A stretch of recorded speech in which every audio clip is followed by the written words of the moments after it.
Assalamualaikum, halo semuanya. Perkenalkan, nama saya Syifa Nur Ramadhani dari kelas 11 IPA 4. Kali ini saya ingin menjelaskan tentang proses terbentuknya tulang dan gangguan pada tulang. Lalu, bagaimana ya proses pembentukan tulang? Yuk kita belajar bersama. Proses pembentukan tulang disebut osifikasi.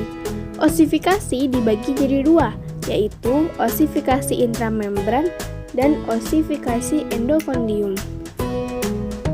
Osifikasi ini merupakan proses pembentukan tulang secara langsung dengan cara mengganti jaringan penyembuh padat dengan simpanan garam kalsium untuk membentuk tulang. Pada proses yang pertama, sel mesenkim akan membentuk sebuah kelompok yang disebut dengan ossification center. Nah, kelompok inilah yang akan membentuk sebuah sekresi matrik.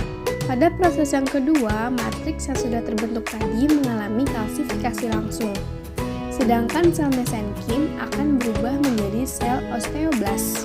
Pada proses yang ketiga, matriks tersebut membentuk trabekula atau anyaman di tengah tulang. Biasa juga disebut dengan tulang spons. Nah, apa sih fungsi lubang-lubang yang ada di tengah ini? Fungsinya adalah tempat masuknya pembuluh darah. Pada proses keempat, terbentuklah periostem yang berasal dari mesenkim yang akan melapisi tulang bagian luar. Nah, di proses kali ini juga, letak tulang spons sudah ada di tengah, sedangkan di pinggirnya merupakan tulang yang rapat. Osifikasi endokondium.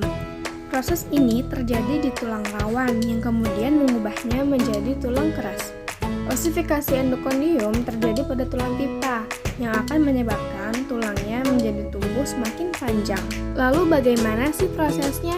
Di sini sudah ada beberapa contoh gambar proses terjadinya osifikasi endokondium. Materi selanjutnya tentang gangguan pada tulang. Gangguan tulang belakang. Gangguan ini merupakan akibat dari distrofi otot, sindrom Marfan, sindrom Down, sikap tubuh yang buruk, atau penyakit lainnya. Di sini sudah ada beberapa contoh dari gangguan tulang belakang. Yang pertama ada lordosis, yaitu tulang belakang bagian pinggang melengkung ke arah dalam tubuh.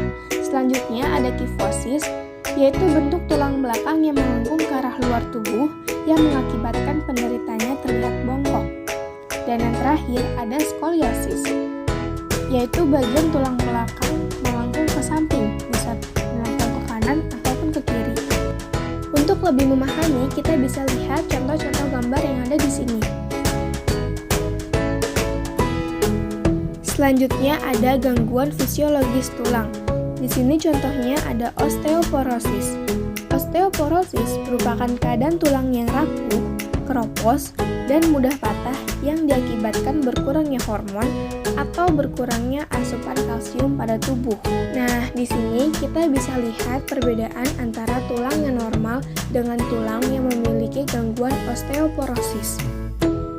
Gangguan selanjutnya adalah rakitis. Rakitis ini merupakan pelunakan tulang pada anak karena kekurangan atau gangguan metabolisme vitamin D, magnesium fosfor, kalsium, dan yang akan menyebabkan kaki berbentuk X atau O.